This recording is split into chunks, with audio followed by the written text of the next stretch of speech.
সুপ্রিয় ছাত্রছাত্রীবৃন্দ, অনলাইন ক্লাসে তোমাদের সকলকে স্বাগত। আমি মোহাম্মদ শফিউল ইসলাম, প্রভাষক সমাজবিজ্ঞান, সরকারি শহীদ আকবর আলী কলেজ, বানিয়াডাঙ্গি, ঠাকুরগাঁও। তোমরা নিশ্চয়ই ভালো আছো। আজকে সমাজবিজ্ঞান প্রথম পার্ট থেকে আমি কিছু আলোচনা করাবো, যার কয়েকটি চিত্র এখানে ছবিতে আমরা বোঝার চেষ্টা করবো যে আসলে এটি কিসের ছবি। তো এখানে প্রথমেই একটি ছবি দেখতে পাচ্ছি, তোমরা তোমাদের বলতে হবে যে এই ছবিটি আসলে কি বোঝায়। তো বোঝা যাচ্ছে এখানে একটি ছবি দেওয়া আছে, যে ছবিটিতে কয়েকজন মানুষের, নারী পুরুষের ছবিও দেওয়া আছে। তো এখানে আমরা কি বুঝবো? তো এটি একটি নিঃসন্দেহে ধরে নেব গ্রামীণ জীবনের পরিবার। তো এখানে বোঝা যাচ্ছে যে এটা আমাদের সংস্কৃতি, যেখানে আমরা বসবাস করি। তোমরা বুঝতে পেরেছো। এরপরে আরেকটা ছবি দেওয়া আছে, যেটি সমাজ জীবনে, এটিও আমরা লক্ষ্য করতে পারি। বলতে হবে যে এটা আসলে কিসের ছবি। আমরা দেখে বুঝতে পারছি অনেক মানুষের সমাগম এবং উৎসব মুখর একটা পরিবেশের অবস্থা বোঝা যাচ্ছে।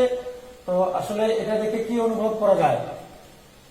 তোমরা বুঝতে পেরেছো যে আসলে এটা একটা সংস্কৃতি ও বাংলাদেশের সমাজ ব্যবস্থার একটা সভ্যতা এবং সংস্কৃতি দুটিরই দৃষ্টান্ত এখানে আমরা এই ছবি থেকে অনুমান করতে পারি। তো ঠিক আছে, এটা ছবি থেকে যেহেতু আমরা অনুমান করতে পেরেছি, আজকের আলোচনার বিষয় হচ্ছে সংস্কৃতি ও সভ্যতা। আমরা যে সমাজ ব্যবস্থায় বসবাস করছি, এখানে আমরা কি সংস্কৃতি মধ্যে এবং কোন সভ্যতাগুলিকে আমরা লালন করে সমাজ জীবন অতিবাহিত করছি, তারই বিস্তারিত আলোচনা আমরা এখানে করব।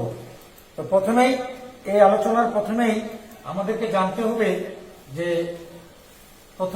হবে যে সমাজ সংস্কৃতি, এটি তো পাঠ পরিচিতিতে এটা একাদশ শ্রেণীর এবং সমাজবিজ্ঞান প্রথম পত্র অধ্যায় 4, এবং এখানে অধ্যায়ের নাম হচ্ছে সমাজবিজ্ঞানের মৌল প্রত্যয় সমূহ। পাঠের বিষয় আমরা আগেও জানলাম, আরো জানি সংস্কৃতি ও সভ্যতা। পাঠের যে বিষয়টি, এই বিষয়টি হচ্ছে সংস্কৃতি ও সভ্যতা।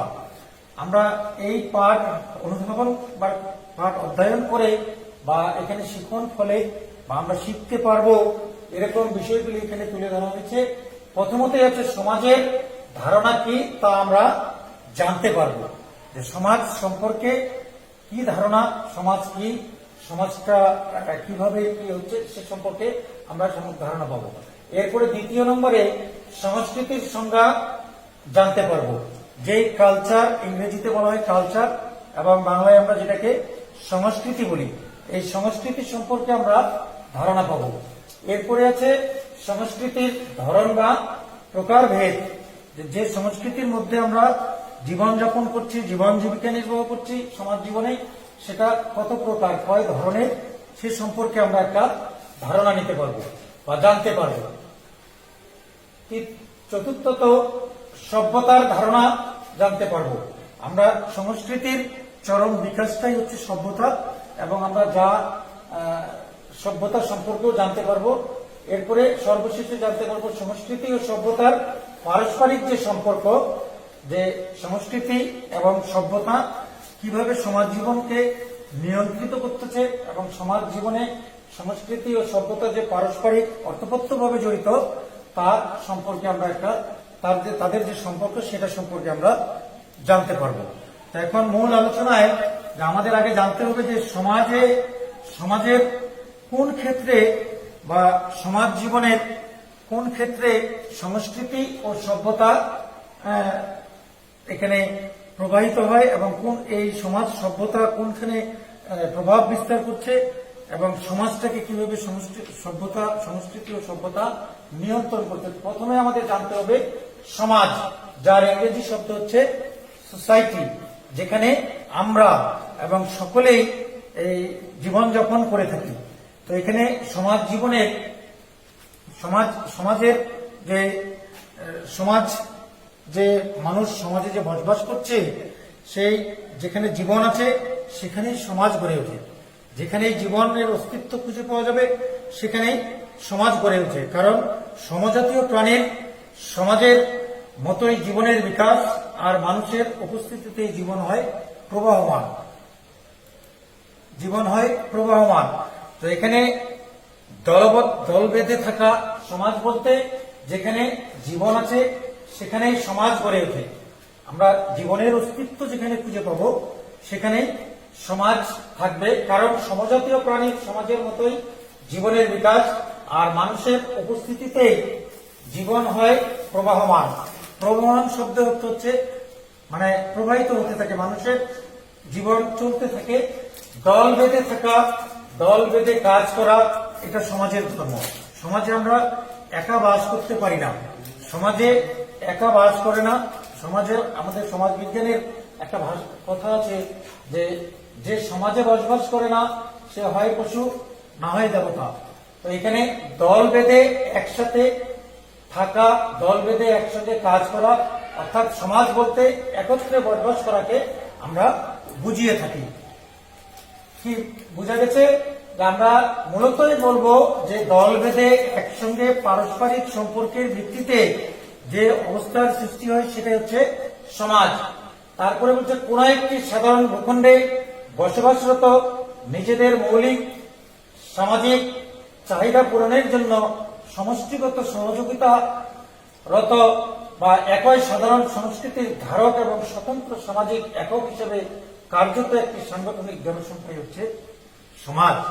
আমরা আরো একটু বোঝার চেষ্টা করি যে সমাজ মানেই হচ্ছে দলবদ্ধতা, সমাজ মানে হচ্ছে পারস্পরিক সম্পর্ক, একে অন্যের সহযোগিতা, সহমর্মিতা, এ সকল বিষয়গুলিকে যেখানে আমরা উপস্থিতি পাবো সেটাকে বলবো আমরা সমাজ।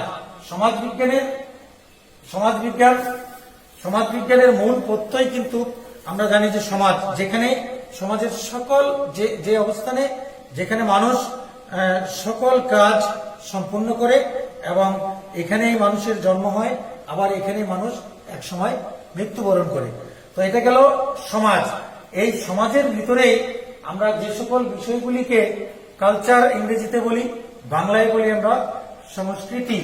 আমরা যে আচার আচরণ বা যে কাজকর্ম মধ্য দিয়ে দিনাতিপাত করি সেটাই কিন্তু মূলত সংস্কৃতি। তো আমরা এখানে একটু লক্ষ্য করলে আরো ভালোভাবে বুঝতে পারবো সমাজ বিজ্ঞানের একটি গুরুত্বপূর্ণ প্রত্যয় হলো সংস্কৃতি, যেটাকে ইংরেজিতে বলা হয় কালচার। সংস্কৃতি হলো সার্বিক জীবন প্রণালী। সার্বিক বলতে আমরা কি বুঝি? সব জীবন প্রণালী মানে মানুষের জীবনের চলতে ফিরতে, মানুষের আচার আচরণ, মানুষের কাজকর্ম, সকল জীবন প্রণালীকে মিলে সাধারণ অর্থে সংস্কৃতি বলতে ভাষা, সাহিত্য। ভাষা হচ্ছে মানুষের যে ভাষায় আমরা কথা বলি, ভাষা, সাহিত্য, সংস্কৃতি এবং সঙ্গীত, শিল্পকলা প্রভৃতি চর্চাকে বোঝানো হয় সংস্কৃতি।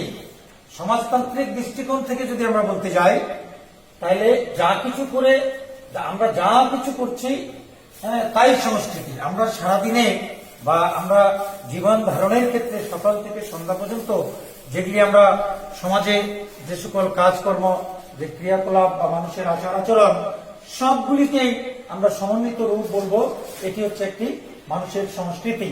যেমন শিক্ষা দীক্ষা, শিক্ষা, মানুষ সুশিক্ষিত হচ্ছে, মানুষ সচেতন হচ্ছে, মানুষ সুন্দর সমাজ গড়ার প্রয়াস করছে। বিচার বুদ্ধি, এখানে মানুষের বিবেক, বিচার বুদ্ধি প্রতিটি সমাজ জীবনে প্রতীয়মান, এগুলি সব মানুষের সংস্কৃতির অন্তর্ভুক্ত। তারপর আচার অনুষ্ঠান, আমরা সমাজ জীবনে বেঁচে থাকতে অনেক আচার অনুষ্ঠান আছে, যেগুলি সামাজিক অনুষ্ঠান আছে, ধর্মীয় অনুষ্ঠান আছে এবং আরো পারিবারিক কিছু অনুষ্ঠান আমরা সম্পূর্ণ করি, সেগুলি সংস্কৃতির অন্তর্ভুক্ত। এরপরে সংস্কৃতির আমরা এটা গেল সংস্কৃতি। এক কথায় আমরা যা করি তাই আমাদের সংস্কৃতি। আমরা যেভাবে জীবনযাপন করছি সেই জীবনযাপনটাই আমাদের সংস্কৃতি। আবার এই সংস্কৃতির দুটা ধরন আছে। দুটা প্রকার ভেদ আছে। আমরা দুই ধরনের সংস্কৃতি হচ্ছে দুই ধরনের। একটা হচ্ছে সংস্কৃতির প্রকার ভেদের ক্ষেত্রে আমরা পাবো দুই ধরনের সংস্কৃতি। একটা হচ্ছে বস্তুগত সংস্কৃতি, আরেকটা পাবো আমরা অবস্তুগত সংস্কৃতি। তো এখানে বস্তুগত সংস্কৃতির ক্ষেত্রে আমরা একটা ছবি দেখতে পাচ্ছি। এখানে অনুমান করতে হবে যে এই ছবিটিতে আসলে কি বোঝাতে চেয়েছে। যে বস্তুগত সংস্কৃতি যেটা জায়গা দখল করবে, হাতে ছোঁয়া যাবে বা স্থান দখল করবে, সেটি হচ্ছে বস্তুগত সংস্কৃতি। এখানে একটা বাড়ির চিত্র আমরা দেখতে পাচ্ছি। কি দেখা যাচ্ছে না? একটা বাড়ির চিত্র। এখানে বাড়ির সদস্যরা স্বাধীনভাবে বসবাস করার একটা সুযোগ পাচ্ছে। তো এটাকে আমরা বস্তুগত সংস্কৃতি বলতে পারি। বস্তুগত সংস্কৃতির ক্ষেত্রে আরো কিছু উদাহরণ আমরা তৈরি করতে পারবো। যে বস্তুগত সংস্কৃতির উদাহরণ হচ্ছে, যেমন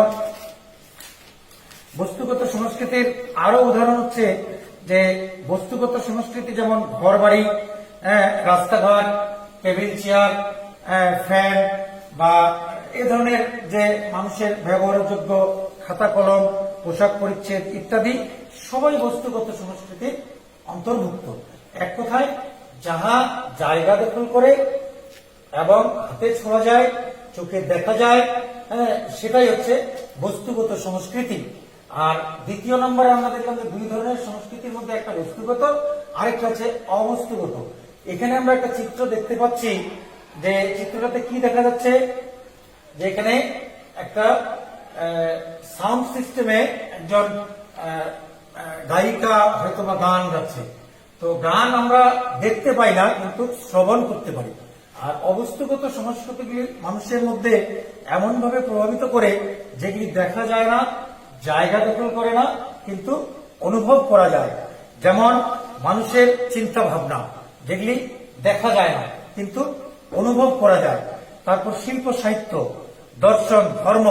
আমরা ধর্মকে দেখতে পাই না, কিন্তু ধর্মের প্রতি মানুষের সমাজ জীবনে বসবাস করতে গিয়ে ধর্মটা কিন্তু সমাজকে অনেকভাবে নিয়ন্ত্রণ করছে এবং এই ধর্ম দ্বারাই সমাজ অনেকভাবে নিয়ন্ত্রিত। এই অবস্তুগত সংস্কৃতির মধ্যে কিন্তু ধর্ম একটা উল্লেখযোগ্য উদাহরণ। তারপরে আছে মানুষের জ্ঞান, মানুষের মানসিকতা, মানুষের মূল্যবোধ। এ সকল প্রকৃতি, এ সকল ব্যবস্থাই হচ্ছে অবস্তুগত সংস্কৃতির অন্তর্ভুক্ত। কি বোঝা গেছে?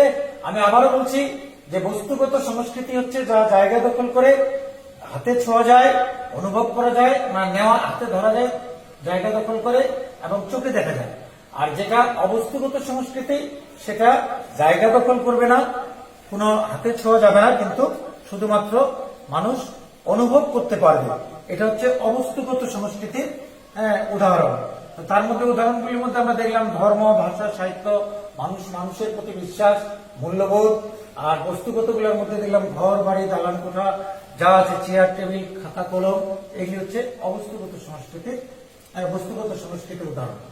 এরপরে আমরা আরেকটা জিনিস জানবো এই আজকের আলোচনার আরেকটা বিষয়, যেটা হচ্ছে সভ্যতা। সভ্যতা ইংরেজিতে সিভিলাইজেশন, যেটাকে সভ্যতা বলা হয়। মানুষ সভ্য জাতিতে একসময় মানুষ বন্য প্রাণীদের মতো প্রকৃতির রাজ্যে জীবনযাপন করত, কিন্তু কালের বিবর্তনে এবং সংস্কৃতি সভ্যতার পরিবর্তনের সাথে সাথে সভ্যতা আজকে চরম শিখরে অবস্থান করছে। এই সভ্যতা সম্পর্কে সম্যক ধারণা আমরা নিতে পারব। তো এটা এ সম্পর্কে সভ্যতা বলতে এই যে মানব সংস্কৃতির একটি উন্নত পর্যায়কে আমরা বুঝাই। যে মানব সংস্কৃতির একটি উন্নত পর্যায়কে বোঝায়, যে পর্যায়ে রাষ্ট্র ব্যবস্থার উদ্ভব হয়েছে। একসময় আমরা দেখতাম মানুষ যাযাবর জীবনযাপন করত। মানুষ বন্য প্রাণীদের মতো বিভিন্ন জায়গায়, পাহাড়ের গুহায়, বনে জঙ্গলে বন্য প্রাণীদের ন্যায় একসময় মানুষ জীবিকা নির্বাহ করছে, পশু শিকার করে জীবন। তারপরে আস্তে আস্তে মানুষ পশু পালনের যুগে আসলো। তারপরে মানুষ খাদ্য অর্থনীতির দিকে, একসময় মানুষের মধ্যে বিনিময়ের কথা ছিল। এগুলি সব শেষ করে আমরা এক পর্যায়ে এসে পৌঁছেছি, যেটা সভ্যতা বলতে মানব সংস্কৃতির একটি উন্নত পর্যায়কে বোঝায়, যে পর্যায়ে রাষ্ট্র ব্যবস্থার উদ্ভব হয়েছে। আমরা জানি যে এক সময় যখন মানুষ দলবদ্ধ যাযাবর জীবনযাপন করত, তখন কিন্তু কোনো রাষ্ট্র ব্যবস্থা এত সুশৃঙ্খল বা এত সভ্য মানুষ বা সভ্য বা এত অট্টালিকা বা চাকচিক্য মানুষের জীবনে ছিল না। কিন্তু ধীরে ধীরে এই রাষ্ট্র ব্যবস্থার উদ্ভব হওয়ার ফলে, অর্থাৎ সভ্যতা একটি নগর কেন্দ্রিক বিষয়। আমরা নগর বলতে কি বুঝি?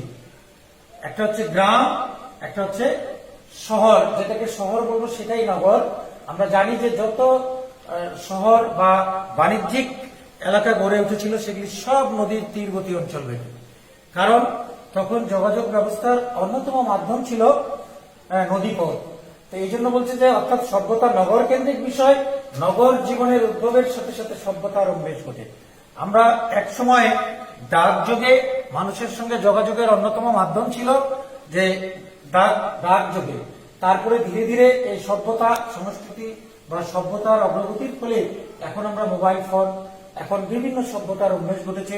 আগে মানুষ খড় ছন কাঠ দিয়ে ঘর বানায় জীবন যাপন করত, রাত্রি যাপন করতো বা বিভিন্ন প্রাণীদের হাত থেকে রক্ষা পাওয়ার জন্য তারা সেগুলি নিরাপদ স্থান তৈরি করত। কিন্তু ধীরে ধীরে এই সভ্যতা বা সংস্কৃতির উন্নয়নের ফলে, এই সভ্যতার ফলে আমরা এখন উন্নত জীবন ব্যবস্থার দিকে ধাবিত হচ্ছি। সভ্যতা বলতে আমরা এমন একটি সাংস্কৃতিক জটিল রূপকে বুঝি যা কয়েকটি সুনির্দিষ্ট সমাজের প্রধান সাংস্কৃতিক বৈশিষ্ট্য সমূহ দ্বারা গঠিত। এখানে সভ্যতা বলতে আমরা একটি সাংস্কৃতিক জটিল রূপ। সংস্কৃতিগুলি আমরা তো প্রথমেই জানলাম, যেগুলি মানুষের চিন্তা চেতনার মধ্যে আসে, সেগুলি বাস্তব রূপান্তর। যখন এই চিন্তা চেতনাগুলিকে যন্ত্র বা কোনো বস্তুতে রূপান্তর করবে, তখনই কিন্তু বলবো এটা সভ্যতা।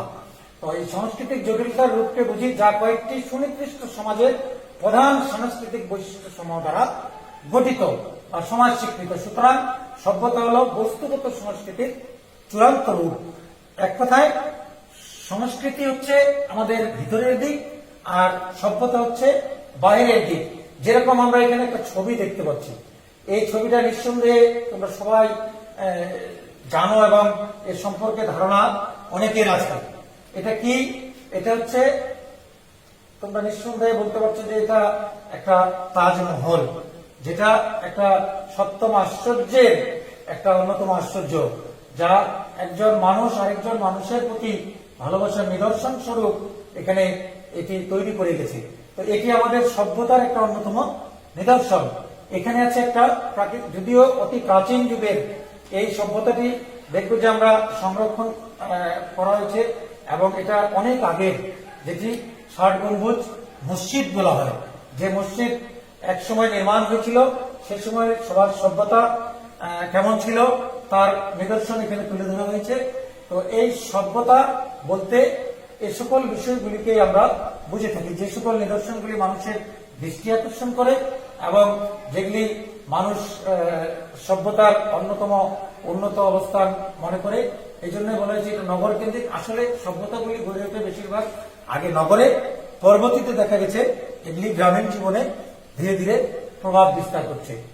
তো পরের আলোচনায় আমাদের আছে শিখন ফলে আমরা আর একটি প্রশ্ন আছে, যেটা হলো সংস্কৃতি ও সভ্যতার সম্পর্ক, যেটাকে বলি আমরা মিল, সাদৃশ্য। এই সকল শব্দগুলি এক্ষেত্রে ব্যবহার হতে পারে। যদি পরীক্ষায় আসে সংস্কৃতি ও সভ্যতার সম্পর্ক, সম্পর্ক কথাটা না থেকে যদি সাদৃশ্য বলে বা মিল বলে, সবটাই কিন্তু উত্তর দেওয়া সহজ হবে। তো এখানে সংস্কৃতি ও সভ্যতার সম্পর্ক যদি আমরা আলোচনা করতে যাই, দুটার মধ্যেই আমরা যেহেতু জানলাম, পূর্ব আলোচনায় আমরা জানলাম, আগের আলোচনাগুলিতে জানছি আমরা সংস্কৃতি কি, সভ্যতা কি এবং সমাজ কি। এখানে আমরা আসে দেখছি সংস্কৃতি ও সভ্যতার মধ্যে একটা সম্পর্ক। কি সম্পর্ক আছে? উভয়ের আন্তনির্ভরশীল এবং আন্তঃক্রিয়াশীল। উভয় আন্তনির্ভরশীল, উভয় একজনের পর আরেকজন নির্ভরশীল করে এই সমাজে আছে এবং আন্তঃক্রিয়াশীল, এবং এই কাজগুলি সমাজ জীবনে মানুষের জীবন জীবিকার যে কাজগুলি সেগুলি পরিচালিত করতে এই সংস্কৃতি ও সভ্যতা অত্যন্ত ক্রিয়াশীল এবং অত্যন্ত ভূমিকা রাখছে। বিধায় কিন্তু সমাজ একটা সুন্দর সাবলীল সমাজে পরিণত হচ্ছে। দ্বিতীয়ত আছে সংস্কৃতি ও সভ্যতা। সংস্কৃতি সভ্যতার মূল চালিকা শক্তি। আসলে এটা বুঝতে হবে এইভাবে যে সংস্কৃতি, আমরা যা চিন্তা করছি এটা সংস্কৃতি। আমি আজকে চিন্তা করলাম যে আমরা এটা তৈরি করব, এই চিন্তাটার তৈরি করার আগ মুহূর্তটা হচ্ছে সংস্কৃতি, আর যখন এটা তৈরি করে ফেলবো তখন এটা হবে সভ্যতা। এই জন্য সংস্কৃতি ছাড়া সভ্যতা চলতে পারে না। হ্যাঁ, এখানে সংস্কৃতির দ্বারাই মূলতই সভ্যতাকে চালিকা শক্তি হিসেবে কাজ করছে সংস্কৃতি। কি বোঝা গেছে যে সংস্কৃতি হচ্ছে সভ্যতার একটা মূল চালিকা শক্তি।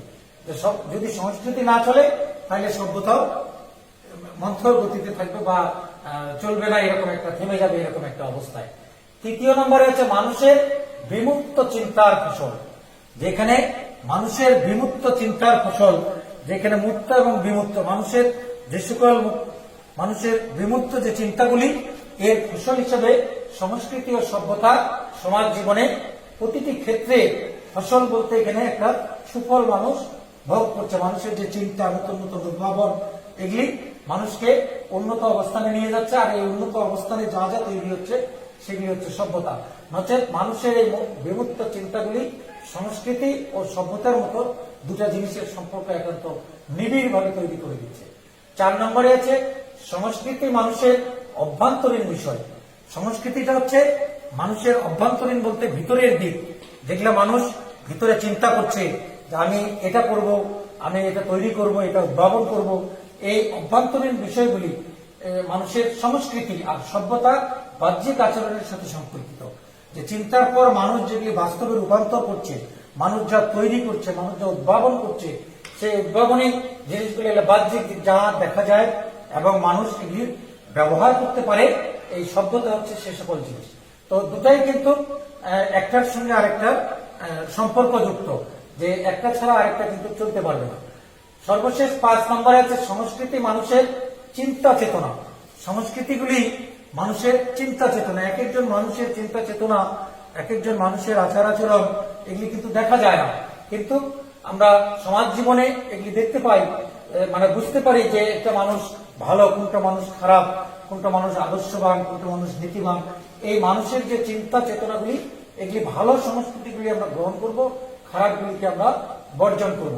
তো এখানে সংস্কৃতি মানুষের চিন্তা চেতনা, সভ্যতা মানব সৃষ্ট যাবতীয় যন্ত্রপাতি। আমরা যা যা দৈনন্দিন জীবনে ব্যবহারের জন্য, মানুষের উপকারের জন্য মানুষ যা ব্যবহার করছে, এগুলি কিন্তু সভ্যতা। তবে এই সভ্যতা মানব সৃষ্ট যাবতীয় যন্ত্রপাতি যদি হয়ে থাকে, কিন্তু সংস্কৃতি মানুষের চিন্তা চেতনা। এই যন্ত্রপাতিগুলি তৈরির পূর্বে মানুষ যে চিন্তাগুলো করতেছে, এটা কিভাবে তৈরি হবে, কিভাবে এটা মানব জীবনের সুফল বয়ে নিয়ে আসবে, সেগুলির কথা বলছে। এই জন্যই বলছে সংস্কৃতি মানুষের চিন্তা চেতনা ও সভ্যতা মানব সৃষ্ট যাবতীয় যন্ত্রপাতিগুলি, এগুলি হচ্ছে সভ্যতা, আর সংস্কৃতিটা হচ্ছে মানুষের চিন্তা চেতনা একটা বহিঃপ্রকাশ। তো আমরা এখানে অন্তত এইটুকু হয়তো বুঝতে পেরেছি সংস্কৃতি ও সভ্যতার মধ্যে একটা পার্থক্য। তো আমরা যে আলোচনা করলাম, এই আলোচনা থেকে তোমরা বইয়ের সঙ্গে একটু সম্পর্ক রেখে বই পড়লে আরো হয়তো ভালো করে বুঝে নিতে পারবে। তো বাড়ির জন্য আমি আগামী দিনে বাড়ির জন্য কিছু কাজ দিচ্ছি, যেগুলি নিঃসন্দেহে তোমাদেরকে পড়তে হবে এবং এগুলি ক্লাসে একসময় হয়তো লিখেও নেওয়া হবে, লিখতে হবে। তো এই অধ্যায় থেকে আলোচনার পর আমরা যে প্রশ্নগুলি পাবো, সেটা হচ্ছে সংস্কৃতি কি, সভ্যতা কি, বস্তুগত সংস্কৃতি কি, সংস্কৃতিকে কয় ভাগে ভাগ করা যায় এবং সাংস্কৃতিক ব্যবধান কি। তো এখানে আমরা দেখলাম যে এই প্রশ্নগুলি আমরা কিন্তু এই যে আলোচনা করেছি, এই আলোচনার মধ্য থেকেই আমরা এই প্রশ্নগুলির উত্তর খুঁজে পাবো এবং বাড়িতে একটু ভালো করে দেখতে হবে। দেখার পর তবে এই জিনিসগুলি সম্পর্কে ধারণা আসবে এবং আমরা জানতে পারবো। তো আরেকটু আগামী দিনের একটু যা পড়ানো হবে এ সম্পর্কে তোমাদেরকে একটু আমি ধারণা দিতে চাই। আগামী দিনে আমরা দ্বিতীয় পত্রের 4র্থ অধ্যায়ে একটা মজার চ্যাপ্টার আছে, আমাদের কনসেপ্ট আছে, যে কনসেপ্টটি হচ্ছে বাংলাদেশের নৃগোষ্ঠীর জীবনধারা। আমাদের সঙ্গে পাশাপাশি নির্দিষ্ট এলাকায় নির্দিষ্ট জীবন কালচার নিয়ে যে সকল মানুষগুলি বসবাস করছে, তার মধ্যে উদাহরণ আমরা বলতে পারি সাঁওতাল, মণিপুরী, গারো, চাকমা, এ ধরনের। তো এগুলি তোমরা একটু বইতে দেওয়া আছে, দেখে আসলে আরো আলোচনা করতে সুবিধা হবে। তো আজকে এ পর্যন্তই। হ্যাঁ, অনলাইন ক্লাসে সবাইকে ধন্যবাদ, এবং স্বাস্থ্যবিধি মেনে চলতে হবে। আমরা করোনা কোভিড-19 চলমান, এখানে স্বাস্থ্যবিধি মেনে চলতে হবে, মাস্ক পরতে হবে, হ্যান্ড স্যানিটাইজার, এবং পাশে যারা আছে তাদেরকেও ঘরে থাকতে হবে। ঠিক আছে, সবাই ভালো থাকো, ধন্যবাদ।